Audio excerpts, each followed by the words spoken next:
দর্শক, এগুলো ফিলিপাইন জাতের আখ। এই জাতের প্রতিটি আখ থেকে কিন্তু 3 লিটার করে রস উৎপন্ন হয়। এবং আমরা যেখানে দাঁড়িয়ে রয়েছি এটা হচ্ছে বগুড়া সারিয়াকান্দির কুতুবপুর ইউনিয়নের নিউ কাজলা গ্রাম।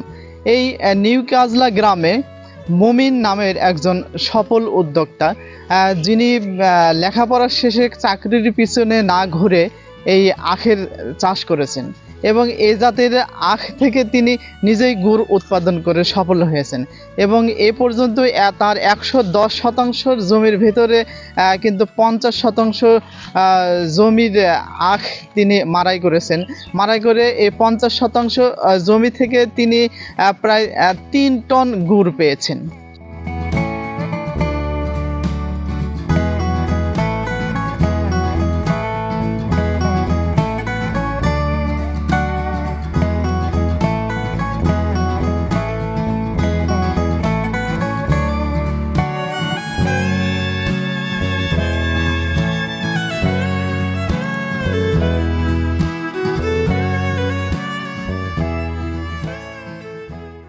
দর্শক, এখানে কিন্তু উপস্থিত রয়েছেন সেই তরুণ উদ্যোক্তা মমিন। আমরা মমিনের সাথে কথা বলতে চাই। মমিন ভাই, আপনি এই লেখাপড়া শেষ করে চাকরি না করে এই ফিলিপাইন জাতের আখ চাষ করলেন কেন? আসলে আমার আগে থেকে একটা প্ল্যান ছিল, আমি উদ্যোক্তা হব। তো কি করব এটা আমার অনেক রিসার্চ করতেছিলাম। এর মধ্যে আমি করোনাকালীন সময়ে যখন সবকিছু স্থবির হয়ে গেল, তখন আমি ঢাকা থেকে ব্যাক করি বগুড়ে আসি। তখন আমি প্রথমে আমার চিন্তা ভাবনা ছিল যে এগ্রো সেক্টরে কিছু একটা করব। তো এই নিয়ে যখন রিসার্চ করি তখন বিভিন্ন বাগান, বিভিন্ন প্রজেক্টের চিন্তা ভাবনা করি, তখন এই ফিলিপাইন ব্ল্যাক জাতের গেন্ডার আখের আমি সন্ধান পাই এবং এটা নিয়ে রিসার্চ করি এবং এটা খুব লাভজনক, প্রফিটেবল। তাই এটাই আমি শুরু করি, এই ফিলিপাইন ব্ল্যাক জাতের গেন্ডার আখ, যাতে আমি এখান থেকে আর কি গুড় উৎপাদন করতে পারি। প্রথমে আপনি কতটুকু জমিতে এই জাতের আখ চাষ করেছেন? প্রথমে আমি 6 শতক জমিতে পরীক্ষামূলকভাবে আখ চাষ করি। চুয়াডাঙ্গা থেকে আমি চারা নিয়ে এসে লাগাই।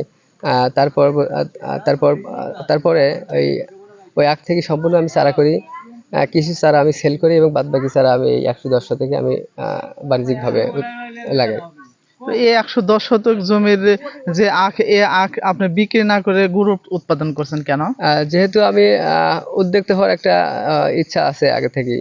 আমি যদি আখ সেল করি তাহলে একটা উদ্যোক্তা আর হয় না। যেহেতু আমার, আর এছাড়া আমার প্ল্যান ছিল, যেহেতু আখটা অনেক রসালো এবং মিষ্টি, আখও রসও প্রচুর। তা আমার চিন্তা ভাবনা ছিল যে এই আখ থেকে যদি গুড় করি তাহলে গুড় আমি বেশি উৎপাদন করতে পারবো। সেখান থেকে একটা বিষয়। আর দ্বিতীয় কথা হচ্ছে আমি অরিজিনাল, আমি ভেজাল মুক্ত গুড় জনগণকে খাওয়াবো, সেই ইচ্ছা থেকেই, আশা থেকে আমি এই গুড় তৈরি করি। তো আপনি এই 110 শতক জমির মধ্যে কতটুকু জমির আপনার মাড়াই করেছেন এবং সেই মাড়াই থেকে কতটুকু গুড় পেয়েছেন?